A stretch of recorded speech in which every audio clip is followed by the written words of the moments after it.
The thing about betrayal is that it doesn't announce itself with trumpets and flashing lights. It creeps up on you slowly, like sand filling your shoes at the beach, grain by grain, until suddenly you're walking on broken glass and wondering when everything turns sharp. That's exactly what happened to me on what was supposed to be a perfect Saturday afternoon at Santa Cruz Beach. Watching my wife of 12 years arch her back like a cat in heat, while some spray-tanned real estate broker's hands explored her skin like he was surveying property he planned to acquire. Let me back up because this story doesn't start at the beach, even though that's where everything exploded into fragments, too small to piece back together. My name is Garrett Wilson. I'm 42 years old, and I've spent the better part of my adult life believing that if you work hard, treat people with respect, and build something solid, the universe won't tear it down just for entertainment. Turns out the universe has a sick sense of humor, and my wife Lauren had been the punchline I was too busy to notice. We met in college. The usual story that sounds romantic until it curdles into something else entirely. She was studying marketing, I was deep into computer science, and we bonded over late-night coffee runs and shared dreams about building a life that looked nothing like our parents' divorces. We promised each other honesty, transparency, all those words that sound meaningful when you're 23 and drunk on possibility. We got married at 26, bought our first house at 28, had Leo at 34, and Mia 2 years later. On paper, we were the American success story, the kind of couple that neighbors pointed to and said, "See, marriage can work." The cracks started small, so small I convinced myself they were just normal wear and tear. Lauren joined a new marketing firm about 18 months ago, one of those aggressive boutique agencies where everyone's always crushing it and disrupting the space. She started coming home later, talking faster, drinking more wine, and spending more time on her phone with a small smile that never quite reached her eyes when I walked into the room. When I asked about her day, I got highlight reels instead of real conversations, carefully edited performances where she played the role of successful working mom, while I apparently had a supporting part I didn't remember auditioning for. Then came Becca Hunt, her new best friend from the office, a 37-year-old chaos merchant who treated other people's marriages like reality television she could binge watch and discuss over brunch. Becca had been through 2 divorces herself and seemed determined to collect more catastrophes, like some people collect vintage wines. She had this way of talking that made destruction sound like liberation, calling affairs reclaiming your power, and lying to your spouse, protecting your authentic self. Lauren started parroting her phrases, and I watched my wife slowly become a stranger wearing familiar clothes. The beach trip was Becca's idea naturally. She'd organized this group outing, a friend's celebration that somehow included Kyle Pendleton, a 35-year-old real estate agent who drove a leased Mercedes and wore sunglasses that cost more than they had any right to. Kyle was the kind of guy who called everyone brother or boss and thought personal boundaries were just suggestions for people without confidence. He'd been showing up at our house for work meetings with Lauren, always staying just a bit too long, laughing just a bit too loud, and standing just a bit too close. When I mentioned this to Lauren, she'd rolled her eyes so hard I'm surprised they didn't fall out of her head and told me I was being insecure and controlling, that Kyle was an important client and I was embarrassing her with my jealousy. So there we were on Santa Cruz Beach on a Saturday in late July, the kind of perfect California day that shows up in tourism commercials. The sun was high and hot, the ocean was doing its eternal rhythm thing, and families were scattered across the sand like dropped puzzle pieces. Leo and Mia were building an elaborate sandcastle with Becca's kids, their laughter cutting through the sound of waves. Lauren had spread out her towel in her new bikini, the expensive one she'd treated herself to, with money from an account I'd later discover she'd been steadily draining. Becca was holding court nearby, talking about some drama at her gym, and Kyle was holding a beer and looking like he'd just won something. I was setting up our umbrella when I heard Lauren call out, her voice doing that artificially sweet thing it does when she wants something. "Kyle, honey, could you be a sweetheart and help me with my sunscreen? I can never reach my back properly, and Garrett's busy with the umbrella." The way she said my name, like I was the help she'd hired for the day, should have been my first clue. The way Kyle's face lit up like Christmas morning should have been my second. I watched him walk over, That confident swagger that guys like him, perfect in mirrors, and pick up the sunscreen bottle. He made a show of warming it up in his hands, which was already unnecessary and weird, before kneeling behind Lauren in the sand. Her hair was pulled up in a messy bun, exposing her neck and shoulders, and she was looking out at the ocean with a small smile playing on her lips. Kyle squirted the coconut-scented lotion into his palm and started applying it to her shoulders with slow, deliberate movements that had absolutely nothing to do with sun protection and everything to do with marking territory. His hands moved lower, following the curve of her shoulder blades, his fingers spreading wider as they traveled down her spine. Lauren arched her back slightly, a movement so subtle most people wouldn't notice. But I'd been married to this woman for 12 years and I knew every gesture in her repertoire. This wasn't casual acceptance of help. This was invitation. Kyle's hands reached the small of her back, his fingers hooking slightly under the edge of her bikini bottom, tugging the fabric down just a fraction of an inch before smoothing the sunscreen along the exposed skin there. "Right there?" Kyle asked, his voice dropping into that lower register that men use when they're pretending something inappropriate is perfectly innocent. His hand was still resting on her lower back, thumb moving in small circles that had nothing to do with sun protection and everything to do with staking a claim. Lauren leaned back slightly into his touch, her eyes closing for just a moment before she answered. Perfect," she practically purred, and something inside me clicked into place with the finality of a lock engaging. This wasn't the first time they'd touched each other like this. This was practiced, familiar, the kind of comfortable intimacy that comes from repetition. I walked over slowly, each step deliberate, feeling the hot sand between my toes and the cold fury settling into my bones. My shadow fell across them, blocking out the sun, and I watched Kyle's hand freeze on Lauren's skin. He looked up at me with that same cocky smile he probably used on difficult clients, the one that said he could talk his way out of anything. "Hey, brother, just helping your lady out here," Kyle said, his hand still on my wife's back like he'd paid for the privilege. "You know how it is, these ladies and their hard-to-reach spots?" He actually winked at me.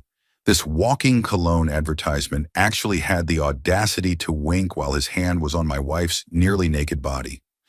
I looked at Lauren, waiting for her to feel ashamed, to move away, to acknowledge that this had crossed about 17 different lines. Instead, she sat up fast, grabbing her sunglasses and shoving them on her face like armor, and launched into an attack that would have made Becca proud. "Garrett, oh my God, seriously? You're standing there like some kind of prison guard glaring at everyone?" Her voice was sharp and loud, designed to draw attention, to make me the villain in whatever story she was spinning. "I asked Kyle to put sunscreen on my back because you were busy. That's it. That's literally all that happened. But of course, you have to turn it into some kind of federal investigation because you're so insecure and jealous that you can't handle me having male friends." The word friends hit me like a slap. Friends. As if friendship involved hands sliding into swimsuit territory while making bedroom eyes at each other. A few people on nearby blankets were starting to look over, drawn by Lauren's rising voice and probably expecting some entertaining beach drama to spice up their Saturday. "You're making a scene," Lauren continued, standing up now, brushing sand off her legs with aggressive swipes. "Do you have any idea how embarrassing this is? Kyle is a client of my firm. We're trying to enjoy a nice day at the beach, and you're acting like I'm committing some kind of crime by asking for help with sunscreen. This is exactly why I don't want to do things with you anymore. You suck all the fun out of everything with your paranoia and your attitude." I looked at her standing there, my wife of 12 years, mother of my 2 children, and I realized I was looking at a stranger who'd been slowly replacing the woman I married. The real Lauren, the one I'd fallen in love with, wouldn't have let another man's hands wander on her body. She wouldn't have gaslit me into believing that what I'd just witnessed was innocent. She wouldn't have chosen to humiliate me in public rather than acknowledge a boundary had been crossed. Something shifted inside me in that moment. Something fundamental and irreversible. It was like watching a building collapse in slow motion, knowing you can't stop it and shouldn't try. The pain I'd been carrying for months, the doubt, the questions I'd been afraid to ask, all of it crystallized into perfect, cold clarity. My wife was having an affair with Kyle, Probably had been for months, and Becca had been covering for her, enabling her, maybe even living vicariously through her betrayal. "We're leaving," I said quietly, checking my watch like this was just another schedule adjustment. "You have 10 minutes to get your things and get the kids. We're going home right now."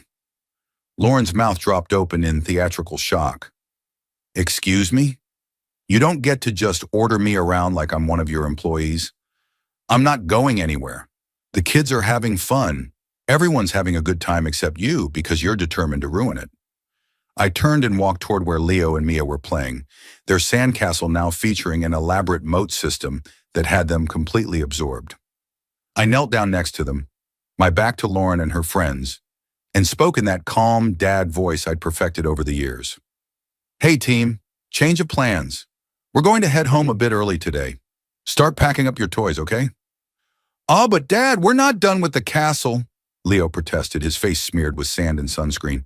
"I know, buddy, but sometimes plans change. We'll come back another day and build an even bigger one.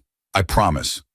The lie tasted bitter, knowing that future beach trips wouldn't include their mother, but I kept my voice steady and reassuring. Mia looked past me toward where Lauren was standing, arms crossed, and even at 6 years old, she seemed to sense the electricity in the air. "Is Mommy mad?" she asked quietly, her big eyes worried in that way that made my heart crack. "Mommy's fine, sweetie. Sometimes grown-ups just need to go home earlier than planned. That's all." I helped them gather their buckets and shovels, ignoring Lauren's continued protest behind me, and Kyle's attempts to defuse the situation by suggesting we all just chill out and enjoy the day, brother. The walk back to the UA parking lot was excruciating. Lauren alternated between silent fury and loud declarations about how I was ruining everything, how controlling I was being, how I clearly had trust issues that I needed to work on. Becca chimed in with supportive murmurs, playing her role as enabler to perfection. Kyle trailed behind awkwardly, apparently realizing that his afternoon of public canoodling had taken a turn he hadn't anticipated. Other beachgoers watched our procession with that mixture of pity and entertainment that people reserve for other people's disasters. I loaded the kids into the back seat of our SUV, made sure they had their tablets and headphones, and started the engine without another word to Lauren. She climbed into the passenger seat, slamming the door hard enough to make the whole car shake, and immediately launched into her attack before we'd even left the parking lot. "I cannot believe you just did that. Do you have any idea how humiliating that was? You drag me away from my friends like I'm some kind of child who can't make her own decisions." Her voice was shrill, that particular frequency that made my teeth ache. Kyle was literally just helping me with sunscreen. That's all it was. But you have to make everything into this huge drama because you're so insecure about yourself that you can't handle me having any kind of relationship with another man. I drove in silence, my hands steady on the wheel, my eyes on the road ahead. Highway 17 stretched out before us, cutting through the mountains back toward home, and I focused on the white lines marking the lanes, finding something meditative about their steady rhythm. "Are you seriously going to ignore me right now?" Lauren demanded, her voice climbing higher. "This is so typical of you, just shutting down instead of talking about things like an adult. Do you know what Kyle must think? What Becca must think? You made me look like I'm married to some kind of controlling psychopath who can't handle his wife having friends." Still, I said nothing. In my peripheral vision, I could see her getting more agitated, her hands gesturing wildly, her face flushed with anger or embarrassment, or maybe both. Behind us in the back seat, I could hear the faint sound of Leo's video game and Mia's cartoon, and I was grateful for the headphones that shielded them from this conversation. "Say something," Lauren shouted, slapping her hand on the dashboard. "You can't just drag us all home early and then refuse to even talk about it. What is wrong with you?" I took a breath, kept my eyes on the road, and spoke with the kind of calm that comes from absolute certainty. "You slept with him." It wasn't a question. It was a statement of fact, delivered with the same emotional weight as, "We need gas," or "Traffic is heavy." I watched her reaction in my peripheral vision, saw the micro-expression of pure panic flash across her face before she locked it down and switched to righteous indignation. "What? Are you out? Of your mind? I can't believe you just accused me of that. You're actually insane. Her voice hit that screechy note that happens when someone's lying and knows they've been caught but is desperately trying to bluff their way through. Kyle is a client, a friend, and apparently that's too much for you to handle because you're so pathetically jealous and insecure that you can't stand the thought of me having any relationships outside of this marriage. You're lying, I said, still in that same flat, calm voice. You know you're lying. I know you're lying. And we're not going to discuss this in front of the children, but when we get home, you're going to pack a bag and go stay with Becca for a while. This is my house, Lauren screamed, all pretense of control evaporating. You can't kick me out of my own house. Who do you think you are? For now, it's our house, I replied, taking the exit toward our neighborhood. But that situation is temporary, and we both know it. You made choices, Lauren. You made a lot of choices, and now we're going to deal with the consequences of those choices. But not in front of Leo and Mia. Whatever else happens, they don't need to watch their family implode in real time. The rest of the drive home happened in poisoned silence. Lauren stared out the passenger window, her jaw clenched, her whole body vibrating with suppressed fury. I pulled into our driveway, helped the kids out of the car, and sent them inside to wash the sand off and start on homework while I dealt with their mother. Lauren stood in the garage, arms crossed, that defiant stance she'd perfected. I'm not going anywhere. You can't make me leave my own home, Garrett. You think you can just make declarations and I'll fall in line? This isn't the 1800s. I have rights. I have a lawyer on speed dial if you try anything. I looked at her, really looked at her, this woman I'd built a life with, and felt absolutely nothing. The love had cauterized itself somewhere between the beach and this moment, leaving behind only the cold necessity of cleanup work. Call your lawyer, I said. Call anyone you want. But tonight you're leaving, because if you stay here, I'm going to say things that can't be unsaid. And I'd prefer to have those conversations through attorneys rather than traumatizing our children. Pack a bag, Lauren. I'll make sure you have everything you need. But you're not sleeping in this house tonight. She opened her mouth to argue, but something in my expression must have convinced her that I wasn't negotiating. I was informing. She stormed past me into the house, and I heard her throwing things around upstairs in our bedroom, the sounds of drawers slamming and closet doors banging serving as her tantrum soundtrack. 30 minutes later, she dragged a suitcase down the stairs, mascara smeared under her eyes from angry tears, and stood at the front door like she was expecting me to crack, to apologize, to beg her to stay. When I said nothing, just held the door open and waited.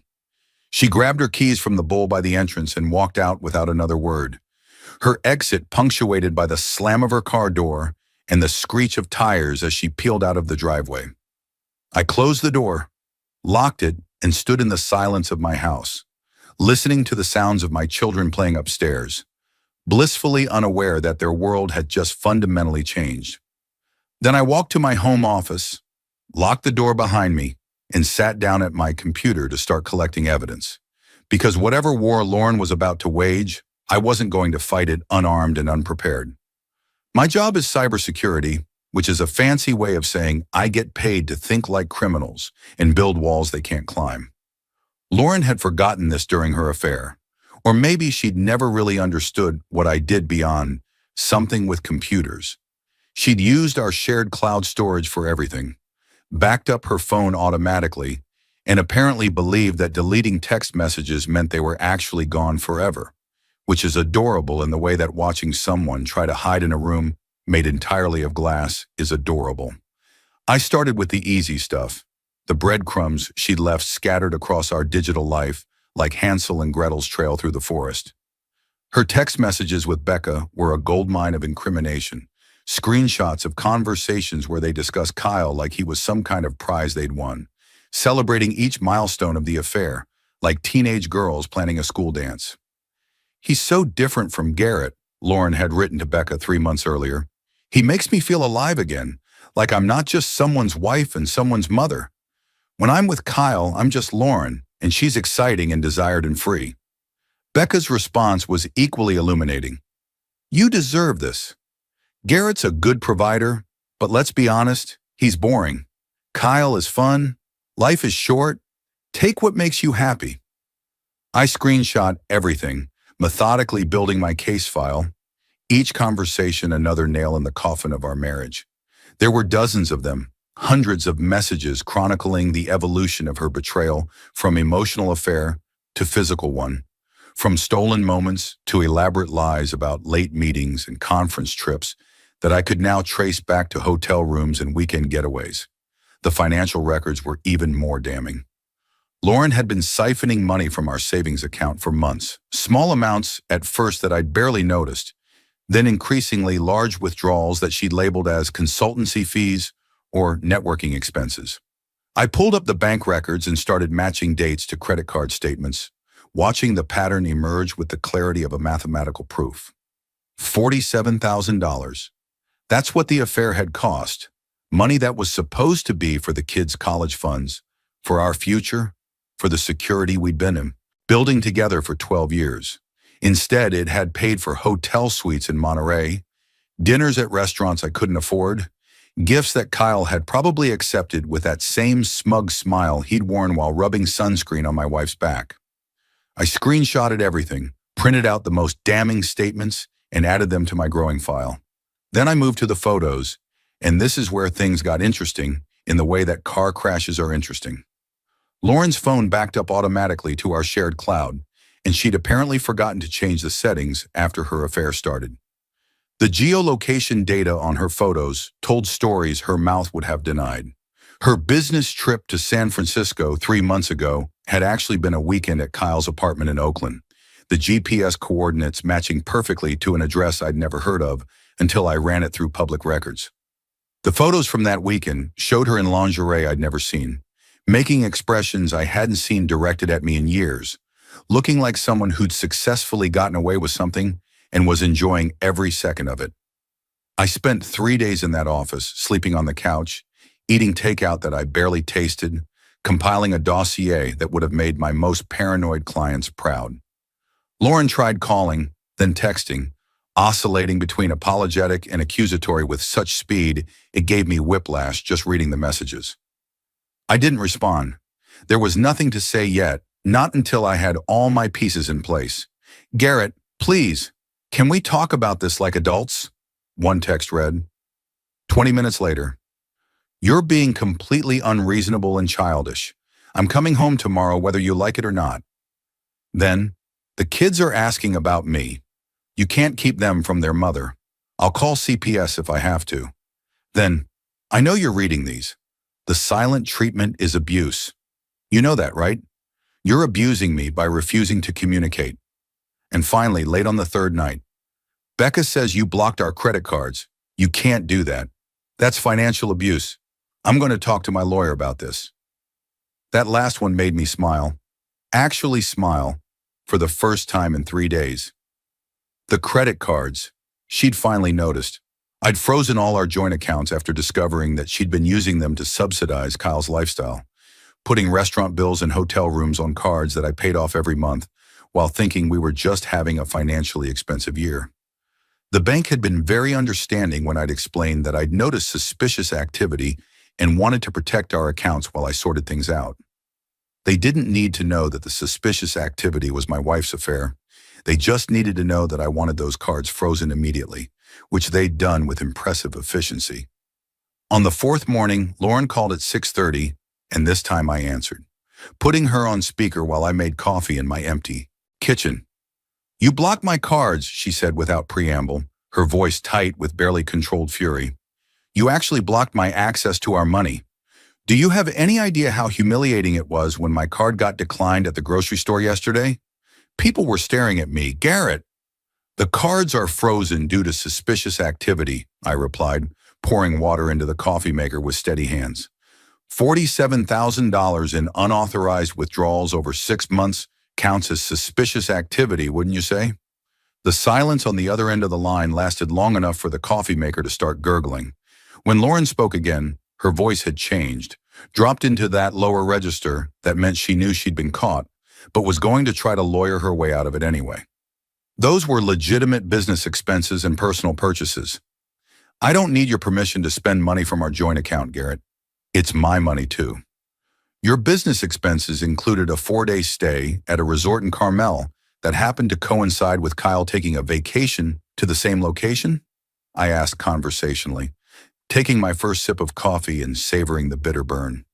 Your personal purchases included jewelry and watches that I've never seen you wear, but that Kyle seemed to be sporting in his Instagram posts around the same time the charges appeared?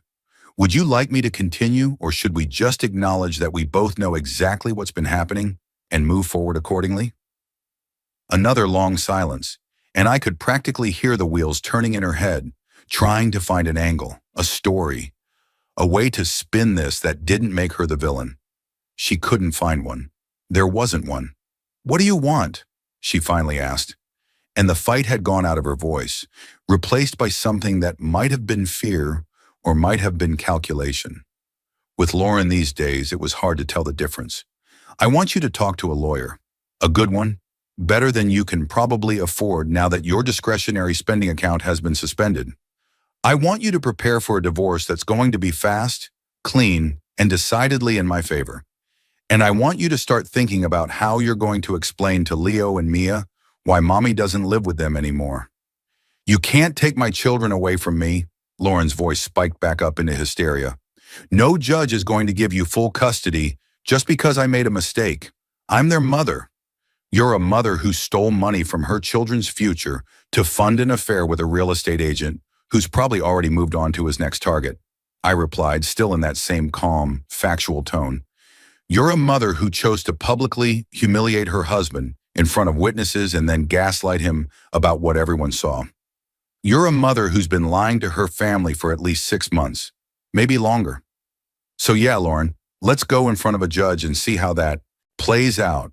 I've got documentation, I've got witnesses, and I've got a stable home environment that hasn't been compromised by an ongoing affair. What do you have?" She hung up. I finished my coffee, got the kids ready for school, and went to work like it was any other day, because compartmentalization is a valuable skill when your personal life is actively exploding around you. But I wasn't done with Kyle yet. That came later, at a bar called Harbor Line, after I'd spent a week watching his social media, tracking his patterns, figuring out where he liked to hold court with his equally vapid friends who thought selling houses made them important. Kyle was a creature of habit, and his habit was holding court every Thursday night at the same bar, drinking the same overpriced whiskey and telling the same stories about his conquests to an audience that laughed because laughing was easier than calling him out on his casual cruelty. I walked into Harbor Line at 8:15, wearing jeans and a black jacket, looking nothing like the uptight husband Kyle had probably dismissed in his mind as easily dealt with. The bar was crowded, full of the after-work crowd trying to pretend they had exciting lives by drinking in dim lighting and talking loudly over generic rock music. Kyle was exactly where I'd expected him to be, center table, holding court, his voice carrying across the space as he told what I immediately recognized as the story of my humiliation at the beach. So this dude, this absolute specimen of insecurity, is just standing there watching me put sunscreen on his wife like I'm committing a federal crime, Kyle was saying, gesturing with his glass. His audience of 3 equally shallow-looking guys hanging on every word. "And she's gorgeous, right? This woman is fine, and she's clearly into me, and this guy can't handle it. He just stands there like a deer in headlights while she's telling him he's being ridiculous and jealous. I mean, what kind of man can't satisfy his wife enough that she's looking elsewhere? You know what I'm saying?" His friends laughed, the ugly kind of laughter that men use when they're bonding over someone else's pain. I walked over slowly, deliberately, my footsteps absorbed by the noise in the carpet, until I was standing right behind one of Kyle's friends. Then I pulled out the empty chair directly across from Kyle, turned it around backwards, and sat down straddling it. My arms folded across the back, my face completely neutral. The laughter died like someone had cut the power. Kyle's smile froze on his face, his whiskey glass halfway to his mouth, and I watched the color drain out of his spray-tan complexion as he processed who was sitting across from him. His friends exchanged glances, that universal guy language of, "Is this about to be a problem?" traveling between them without words. "Hey, brother," Kyle tried, his voice slightly higher than it had been during his story. "I wasn't. I mean, we were just, how's my wife's back? I interrupted, my voice conversational, like I was asking about the weather or the score of last night's game. Did the sunscreen work? She didn't burn, did she? I'd hate to think your efforts were wasted. Kyle set his drink down slowly, like he was dealing with a bomb that might go off if he moved too fast. Listen, man, that whole thing was just a misunderstanding. Lauren and I are just friends, you know how it is. Friends, I repeated, letting the word hang in the air between us. Is that what we're calling it? Because I've seen the receipts, Kyle. I've seen exactly what kind of friendship you two have been conducting with my family's money. $12,000 over 3 months. Hotels, restaurants. That watch you're wearing right now that costs more than most people make in a month. All charged to accounts that I was paying off. All while you were pretending to be just another one of Lauren's professional contacts. The table had gone completely silent. One of Kyle's friends started to slide his chair back, probably sensing that this conversation was about to go somewhere he didn't want to be a witness to. I didn't look at him, kept my eyes locked on Kyle, watching the thoughts race across his face as he tried to calculate his next move. I don't know what you think you know, Kyle started, but I cut him off by laying a single piece of paper on the table between us. It was a printout of a credit card statement with certain charges highlighted in yellow, dates and amounts that told a story Kyle couldn't talk his way out of. This is just one statement, I said quietly, leaning forward slightly. I have 6 months of them. Every hotel room, every dinner, every gift you accepted from my wife while she was stealing from her children's college fund to make you feel like the big man you're clearly not. See, Kyle, here's the thing about being a cybersecurity specialist. I'm very, very good at finding digital trails that people think they've erased, and you two left a trail wide enough to drive a truck through. Kyle's Adam's apple bobbed as he swallowed hard. His hand was shaking slightly when he reached for his drink again, and I felt a cold satisfaction watching him realize that this wasn't going to be something he could smooth talk or charm his way past. What do you want? He asked, dropping the brother routine and the fake casual attitude. Are you here to fight me? Because I'll call the cops right now if you're threatening me. Fight you? I leaned back slightly, my expression genuinely puzzled. Kyle, I'm not going to fight you. Fighting is for people who matter to each other, people who have something worth fighting over. You're not worth the assault charge or the bruised knuckles. You're not worth anything at all, really, except as a cautionary tale. I stood up slowly, reaching for my wallet and pulling out a $20 bill that I laid on top of the credit card statement. That's for my beer, which I didn't actually drink because I don't want to spend any more time in your presence than absolutely necessary. But here's what is going to happen. You're going to stay away from Lauren. You're going to stay away from my children. You're going to stay away from my house and my family and anything that has ever belonged to me. Because if you don't, I'm going to make sure every real estate agency in this state knows about your habit of sleeping with married clients and accepting gifts purchased with funds that aren't legally yours to receive. I'm going to make sure the IRS knows about the unreported income you've been enjoying, and I'm going to make it my personal mission to ensure that your professional reputation is so thoroughly destroyed that you'll be lucky to get a job selling timeshares to drunk tourists. Kyle's face had gone from pale to red, his jaw clenching with impotent anger. You can't prove any of that. You don't know what you're talking about. I can prove all of it, I replied calmly. I have documentation, timestamps, geolocation data, credit card receipts, text message logs that you thought were deleted but weren't, and about 15 different ways to make your life a living nightmare. So here's my advice, Kyle. Take the warning and walk away. Disappear from my life completely and immediately, and we'll pretend this conversation never happened. Keep pushing, and I'll push back so hard you'll spend the next 5 years trying to rebuild a career that I'll make sure stays buried. I turned and walked out of Harbor Line without waiting for a response, leaving Kyle sitting there with his friends staring at him with new calculation in their eyes, probably wondering what other lies he told them and whether his friendship was worth being associated with someone who was about to become toxic waste in their social circle. The night air hit my face as I stepped outside, cool and clean after the stale beer atmosphere of the bar, and I felt lighter than I had in weeks. But I wasn't done. There was still the performance at Lauren's office party to get through, the public appearance where I could control the narrative before she twisted it into something that painted me as the villain and her as the victim of an unhappy marriage. The event was a week away, some charity fundraiser that Lauren's marketing firm was hosting, and she'd texted me 4 days earlier asking me to come, presumably to show everyone that we were still the perfect couple and that nothing was wrong. I'd agreed to go, much to her obvious relief and confusion, and spent the intervening days letting her stew in uncertainty about what I might say or do. Lauren kept trying to have conversations about our situation, as she called it, wanting to negotiate terms before involving lawyers, suggesting couples therapy and separation instead of divorce, dangling possibilities like someone trying to bargain with a hostage taker. I stayed polite, non-committal, and absolutely unwavering in my core position. She had destroyed our marriage, and now we were dealing with the aftermath.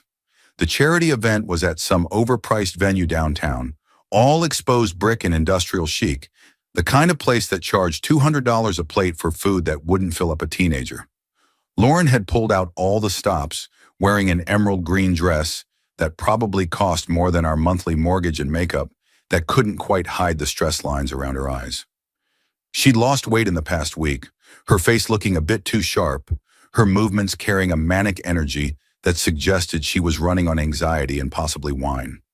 When I arrived, fashionably on time rather than early to help her like I used to, Lauren immediately attached herself to my side like a barnacle, her smile frozen in place, her hand gripping my arm with what probably looked like affection, but felt like a drowning person grabbing for a life raft. She introduced me around to her colleagues and clients, maintaining a constant stream of nervous chatter about how busy we'd both been, how work was crazy, how we never get enough time together anymore. But that's just modern life, right? I played along perfectly, being the supportive husband, shaking hands with her senior partners, asking interested questions about projects and campaigns, being exactly the kind of spouse that reflects well on your professional image. I watched Lauren relax fractionally as the evening wore on, and I didn't cause the scene she'd been dreading. Watched her start to believe that maybe she could pull this off, that maybe we could maintain the facade long enough for her to figure out her next move. Then Jonathan Hendricks approached us, one of the senior partners at the firm, a distinguished guy in his early 60s who looked like he'd stepped out of a whiskey commercial. He'd always liked me, or at least liked my ability to make intelligent conversation about sports and technology, and he greeted me with genuine warmth and a firm handshake. "Garrett, good to see you," Jonathan said, slapping me on the shoulder. "How long has it been? Last year's event?" "Something like that," I agreed, accepting the glass of wine he pressed into my hand, even though I had no intention of drinking it. "Work's been keeping me pretty occupied lately." "I can imagine," Jonathan said, his expression turning sympathetic in that way that made alarm bells start ringing in Lauren's head. I could feel her grip tighten on my arm. "Lauren mentioned you've had some family situations requiring your attention. Nothing serious, I hope?" This was my moment, the opening I'd been waiting for. I could have let it pass, could have deflected with a vague platitude and kept up the facade. Instead, I looked Jonathan straight in the eye and spoke with the kind of quiet sincerity that makes people lean in closer to hear. "It's been challenging," I said honestly, my voice carrying just enough weight to indicate that something was genuinely wrong without being dramatic. "It's hard to focus on work when you discover financial irregularities in your household accounts. Large amounts of money going toward purchases you weren't aware of, expenses that turn out to be funding someone else's lifestyle. But we're working through it. Lauren's going through a difficult emotional period right now, making some choices that are impacting the whole family, but I'm trying to be supportive while protecting our children's interests." I watched Jonathan's expression shift from polite interest to concern to something that looked like dawning comprehension. His eyes flickered to Lauren, who had gone completely still beside me, her face frozen in horror, and then back to me. The music and conversation around us continued, but I could see the information processing behind his eyes, the professional implications and personal judgments forming in real time. "I see," Jonathan said carefully, his tone suggesting he saw quite a bit more than I'd explicitly stated. "That does sound challenging. If there's anything the firm can do to support you both during this time, please don't hesitate to reach out. We value our employees' well-being, both professional and personal." I appreciate that, Jonathan, I replied, setting down my untouched wine glass. Lauren's fortunate to work for a company that prioritizes integrity and ethical behavior. I'm sure those values will guide everyone's decisions moving forward. It was a perfectly innocuous statement that also happened to be loaded with enough subtext to sink a battleship. I excused myself to visit the restroom, leaving Lauren standing there with Jonathan, knowing that the conversation I just initiated would spread through the firm like wildfire, that by Monday morning everyone would have heard some version of Lauren Wilson's having an affair and stealing money, and that her professional reputation would be irreparably damaged. Was it cruel? Probably. But so was stealing from your children's college fund to buy gifts for your boyfriend. So was public humiliation at a beach. So was 6 months of lies and gaslighting and treating me like I was the problem for noticing what she was doing. I'd matched her energy, nothing more. And if she couldn't handle the consequences of her choices, that wasn't my problem to solve anymore. I found Lauren waiting by the coat check when I emerged, her face blotchy with angry tears, mascara starting to run despite her best efforts to hold it together. She grabbed my arm and yanked me toward a quieter corner, her nails digging into my jacket sleeve hard enough that I probably had marks underneath. "How could you?" she hissed, her voice low and venomous. "You just destroyed my career. Do you have any idea what you just did? Jonathan is going to tell everyone, and they're all going to think I'm some kind of thief and a cheater, and my reputation is ruined.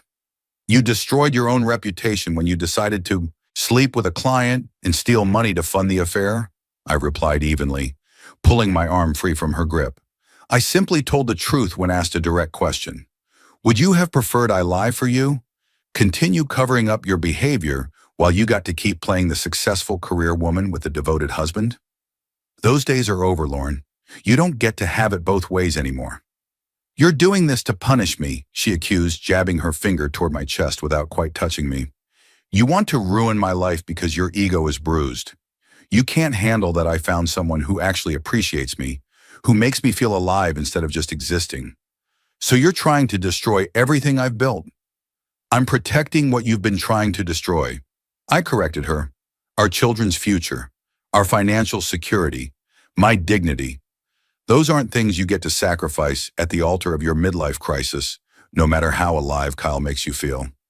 And speaking of Becca, you should know she's been telling people you borrowed money from her to try to cover up the amounts you took from our accounts." "Some friend." Lauren's eyes went wide with shock, then narrow with fury, and I could see the cracks forming in her support system. The realization that the people she'd been leaning on were just as flawed and self-serving as she'd become. She opened her mouth to say something else, probably something cutting and cruel. But I was already walking away, heading for the exit in the cool night air, and the drive home to my children who were blissfully unaware that their mother had just lost her last shred of professional credibility. The final confrontation came 2 weeks later, at what was supposed to be a neutral meeting location, but turned out to be a carefully orchestrated ambush. Lauren had sent me a text asking if we could meet at the lake house, just the two of us, to talk about everything like adults without lawyers present. The lake house was a cabin that Lauren's parents had left her when they'd passed, a place about an hour outside the city that we used to use for weekend getaways before life got too complicated. I'd agreed to the meeting, knowing full well it was probably a trap, but curious to see what strategy she'd come up with. I pulled up to the cabin at 2 in the afternoon on a Saturday, having left the kids with my sister for the day, and immediately spotted 2 additional cars in the driveway. One I recognized as Becca's SUV, the other was Kyle's Mercedes, and I had to hand it to Lauren for her predictability. Of course she'd brought backup. Of course she couldn't face me alone. And of course she'd chosen the 2 people most invested in maintaining the lie that what she'd done was justified. I walked into the cabin carrying a briefcase that looked professional and lawyerish, though it actually just contained the massive file of evidence I'd compiled over the past 3 weeks. Lauren was sitting on the couch looking like she'd been crying for hours, tissues scattered around her like tragic stage dressing. Becca stood by the fireplace in full aggressive defender mode, arms crossed over her chest and expression ready for battle. Kyle was pacing by the windows, trying to look casual but coming across as nervous, his usual swagger noticeably absent. "We want to talk about this civilly," Becca started before I'd even closed the door behind me, jumping right into her prepared speech. What you're doing to Lauren is emotional abuse. You're controlling the money, you're trying to take her children, you're destroying her reputation at work. This has to stop, Garrett. You need to accept that marriages end sometimes, and you can't punish Lauren for being honest about her feelings. I set my briefcase on the coffee table with a heavy thud that made everyone jump slightly, then took off my jacket and folded it carefully over the back of a chair before responding. The silence stretched out, making them uncomfortable, and I let it hang there because I was in no rush, and they clearly were. Done? I asked Becca politely once it was clear she'd run out of steam on her opening argument. Because I have some documents I'd like to review before we continue this conversation. I opened the briefcase and pulled out the first folder, which was labeled simply Financial Fraud. I set it on the table facing them, the tab clearly visible. Then came Digital Evidence, followed by Witness Statements, and finally Legal Options. 4 folders, each thick with documentation, each representing a different aspect of Lauren's betrayal laid out in excruciating detail. This isn't about feelings, Becca, I said, still maintaining that calm, professional tone. This isn't about a marriage that naturally ended because 2 people grew apart. This is about systematic financial theft, documented adultery, and a pattern of lies that endangered our children's future. So before we talk about abuse, let's talk about what abuse actually looks like. I opened the first folder and pulled out a spreadsheet that I'd created, color-coded and highlighted, showing every withdrawal, every suspicious charge, every transfer that Lauren had made over the past 6 months. The total at the bottom was circled in red, $47,612. This is what Lauren took from our savings account, I said, sliding the spreadsheet across the table toward where she sat. Money that was supposed to be for Leo and Mia's college funds, for our retirement, for emergencies. Instead, it paid for hotel rooms where you two, I nodded at Lauren and Kyle without looking at them, conducted your affair. It paid for dinners at restaurants I couldn't afford. It paid for gifts, for trips, for maintaining the illusion that Kyle was more successful than he actually is. This isn't about control, Becca. This is about theft. Lauren's face had gone completely white, and I saw her hands start to shake. Kyle had stopped pacing and was staring at the spreadsheet like it might bite him. Only Becca maintained her defensive stance, though her expression had shifted from self-righteous anger to something more uncertain. That money was in a joint account, Lauren tried weakly. I had every right to use it. For legitimate family expenses, yes, I agreed, but this wasn't legitimate. This was fraud. And before you argue about semantics, I should mention that I've already consulted with both a forensic accountant and a divorce attorney who specializes in financial misconduct. They both agreed that this pattern of behavior constitutes misappropriation of marital assets and could potentially be considered felony theft depending on how a prosecutor wanted to handle it. I let that sink in for a moment before opening the second folder, which contained printouts of text messages, photos with geolocation data, and email exchanges that detailed the affair in explicit detail. I didn't need to show them everything. The sheer volume of documentation was enough to make my point. This is 2 years of digital evidence, I continued. Not 6 months. 2 years. The affair started long before I consciously acknowledged it, and you. I looked directly at Becca for the first time. You knew about it from the beginning. You encouraged it. You covered for her. You lied to me directly on at least 6 occasions that I can document, providing alibis for girls' trips that were actually weekend getaways with Kyle. Becca's face flushed red, and she uncrossed her arms, her defensive posture crumbling. I was supporting my friend. That's what friends do. Friends don't help each other destroy their families, I replied. Friends don't enable financial fraud. Friends don't participate in elaborate deceptions that harm innocent children. What you did wasn't friendship, Becca. It was accessory to betrayal. And just so you know, your husband might be interested in some of these documents, particularly the ones where you discuss your own marital problems and how you're thinking of following Lauren's example with that personal trainer from your gym. The color drained from Becca's face, and I felt a momentary flash of satisfaction watching her realize that her own secrets weren't as secret as she'd believed. I'd found those messages buried in the same cloud backup that had revealed Lauren's affair. Conversations where Becca had been planning her own betrayal with the same casual disregard for consequences that Lauren had shown. Kyle finally spoke up, his voice lacking its usual cocky confidence. Look, man, I didn't know she was stealing money. She told me she had her own income, that the account was hers to use. I didn't know any of this. You accepted expensive gifts from a married woman and didn't question where the money came from? I asked him incredulously. You spent weekends at five-star hotels and never wondered how a marketing manager at a mid-sized firm could afford it? Either you're lying or you're criminally stupid, and I'm not sure which is worse. But here's what you need to understand, Kyle. I have documentation of every gift you received, every meal you ate, every hotel room you stayed in. And all of that becomes evidence in a divorce proceeding, which means you get to explain to a judge why you thought it was appropriate to accept what amounts to stolen property. Kyle sank down into a chair, his usual bravado completely deflated, and I could see him running calculations about what this meant for his professional reputation, his client relationships, his carefully cultivated image as a successful bachelor who took what he wanted. Here are my terms, I said, pulling out the fourth folder and opening it to reveal a document that I'd prepared with my attorney. This is a proposed divorce settlement that Lauren is going to sign today, right now, without negotiation or delay. I read through the terms slowly and clearly, watching Lauren's face cycle through denial, anger, and finally defeated acceptance as she realized she had no leverage. No cards left to play, no way out of the situation she'd created. 1. Immediate divorce with no contest.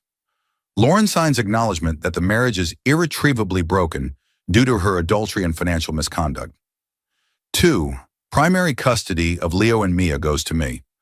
Lauren gets supervised visitation every other weekend, with the possibility of unsupervised visits after she completes a minimum of 6 months of therapy to address her decision-making and the impact of her choices on the children. 3. Lauren repays the $47,000 she stole from our savings account. She can sell her jewelry, her car, whatever assets she needs to liquidate. I don't care how she gets the money, but it will be repaid within 90 days or I pursue criminal charges. 4. I buy out Lauren's share of the house at market value, minus her debt to the marital estate. She walks away with approximately $30,000 in equity after the calculations, which is generous considering the alternative is me pursuing legal action that leaves her with nothing. 5. Most importantly, Becca and Kyle, you two need to understand something very clearly. If I see either of you within a kilometer of my children, if I hear about you contacting them, if you show up at their school or their activities or anywhere in their world, I will destroy you both. Not physically because I'm not interested in assault charges, but professionally, socially, and legally. I will make sure everyone knows exactly what role you played in this disaster. I will make sure Kyle's real estate license gets reviewed for ethical violations. I will make sure Becca's husband knows everything, and I will make both of your lives so thoroughly miserable that you'll wish you'd never met my wife. The silence in the room was absolute. Lauren was crying openly now, her facade of control completely shattered, tears streaming down her face and dripping onto the couch cushions. Becca looked like she was going to be sick, her hand pressed against her stomach, her eyes wide with shock. Kyle just sat there staring at the floor, probably running through all the ways his life was about to become significantly more complicated. You can't do this, Lauren whispered, her voice breaking. You can't take my children from me. I love them. I made mistakes, but I love them. They need their mother. They need a mother who puts them first, I corrected her gently, and for the first time in the entire conversation, I felt something other than cold fury. I felt sad, genuinely sad, for what we'd lost and what our children were going to grow up without. They need a parent who doesn't steal their future to fund an affair. They need stability and honesty and someone who's going to be there for them without conditions. Right now, Lauren, that's not you. Maybe someday it will be again, after you've done the work to figure out why you made these choices and how to make better ones. But today you sign these papers and you accept the consequences of your actions. Or I take all of this evidence to the police and the district attorney, and we see how they feel about marital fraud. Lauren reached for the pen with shaking hands, her tears falling onto the document as she signed her name on line after line, agreeing to terms that would reshape her entire life. Becca had backed away toward the door, clearly wanting to escape this nightmare she'd helped create. Kyle looked like he was contemplating whether he could slip out unnoticed, but I caught his eye and shook my head slightly. Nobody was leaving until this was done. When Lauren finished signing, I collected the documents carefully, putting them back in my briefcase with the precision of someone handling evidence at a crime scene. Then I looked at all three of them. These people who had been fixtures in my life for the past year, who had eaten at my table and played with my children, and all the while had been working to undermine everything I'd built. I want you all to understand something, I said quietly, my voice carrying weight despite its low volume. This didn't have to happen this way. Lauren, you could have asked for a divorce if you were unhappy. You could have been honest about your feelings, and we could have ended things like adults, protecting the kids and splitting things fairly. Instead, you chose deception and theft and public humiliation. You made these choices, and now you get to live with them. I turned to Becca and Kyle. And you two enabled this disaster every step of the way. Becca, you helped her lie and plan and steal, all while pretending to be my friend too, smiling at me at barbecues and school events while knowing exactly what was happening behind my back. Kyle, you knew she was married, knew she had kids, and you took what she offered without caring about the destruction you were causing. You're both complicit in this mess, and if you think I'm going to just forget about that and move on, you're wrong. I'm going to remember. And if you ever come near my family again, I will make you both regret the day you met Lauren Wilson. I picked up my briefcase and walked toward the door, my jacket over my arm, ready to leave this chapter of my life behind and start building something new from the wreckage. As I reached for the door handle, I heard Lauren's voice, small and broken, calling after me. Garrett, please, is there anything I can do? Anything to make this right? I paused without turning around, considering the question seriously. Was there anything she could do? Could she unspend the money? Unsleep with Kyle? Undo the lies and the betrayal and the fundamental breaking of trust that had defined the last 2 years of our marriage? Could she rewind time and make different choices? Be the person she'd promised to be when we stood in front of our friends and family and swore to honor each other? Get help, Lauren, I said finally, still not looking back at her. Real help, from a real therapist, not just crisis counseling to get through the divorce. Figure out why you did this. Figure out what broke inside you that made you think any of this was acceptable. And maybe if you do that work and you become someone our children can trust again, you'll get to be a real part of their lives someday.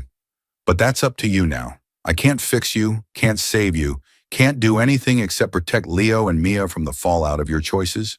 The rest is on you.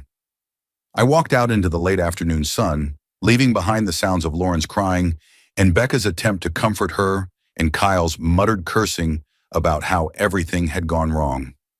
I climbed into my car, set my briefcase on the passenger seat, and just sat there for a moment, letting the silence wash over me. Behind me, through the cabin windows, I could see the three of them starting to turn on each other. The alliance of convenience beginning to fracture now that there was no common enemy to unite against. I heard Becca's voice rise in anger, something about being dragged into this mess and having her own life ruined. Kyle's deeper voice responded, defensive and accusatory, blaming Lauren for not being honest about the money.